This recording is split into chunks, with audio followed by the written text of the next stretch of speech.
ನಮಸ್ಕಾರ ವೀಕ್ಷಕರೇ, ಇದು ಸತ್ಯ. ಇತ್ತೀಚಿನ ಸಂಶೋಧನೆಯ ಪ್ರಕಾರ ಚಂದ್ರನು ಪ್ರತಿ ವರ್ಷ ಸುಮಾರು 3.8 ಸೆಂಟಿಮೀಟರ್ಗಳಷ್ಟು ನಿಧಾನವಾಗಿ ಭೂಮಿಯಿಂದ ದೂರ ಹೋಗುತ್ತಿದ್ದಾನೆ.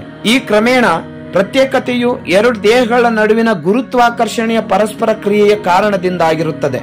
ಚಂದ್ರನು ದೂರ ಹೋದಂತೆ ಭೂಮಿಯ ತಿರುಗುವಿಕೆಯನ್ನು ನಿಧಾನಗೊಳಿಸುತ್ತದೆ. ಇದು ನಮ್ಮ ದಿನಗಳನ್ನು ಹೆಚ್ಚಿಸುತ್ತದೆ. ಪ್ರಸ್ತುತ ಈ ಪರಿಣಾಮವು ಕಡಿಮೆಯಾಗಿದೆ, ಆದರೆ ಲಕ್ಷಾಂತರ ವರ್ಷಗಳಲ್ಲಿ ಇದು ಪ್ರಸ್ತುತ 24 ಗಂಟೆಗಳ ಚಕ್ರಕ್ಕೆ ಬದಲಾಗಿ ಭೂಮಿಯು 25 ಗಂಟೆಗಳ ದಿನಗಳನ್ನು ಹೊಂದಿರುತ್ತದೆ. ವಿಸ್ಕಾನ್ಸಿನ್ ಮ್ಯಾಡಿಸನ್ ವಿಶ್ವವಿದ್ಯಾನಿಲಯವು ಭೂಮಿ ಮತ್ತು ಚಂದ್ರನ ನಡುವಿನ ಐತಿಹಾಸಿಕ ಪರಸ್ಪರ ಕ್ರಿಯೆಯನ್ನು ಅರ್ಥ ಮಾಡಿಕೊಳ್ಳಲು ಪ್ರಾಚೀನ ಶಿಲಾ ರಚನೆಗಳನ್ನು ಪರೀಕ್ಷಿಸುವ ಅಧ್ಯಯನವನ್ನು ನಡೆಸಿತು. ಪ್ರಸ್ತುತ ಚಂದ್ರನ ದಿಕ್ಚ್ಯುತಿ ದರವು ಮುಂದುವರಿದರೆ ಸುಮಾರು 200 ಮಿಲಿಯನ್ ವರ್ಷಗಳಲ್ಲಿ 25 ಗಂಟೆಗಳ ದಿನವು ವಾಸ್ತವವಾಗಬಹುದು ಎಂದು ಅವರ ಸಂಶೋಧನೆಗಳು ಸೂಚಿಸುತ್ತವೆ.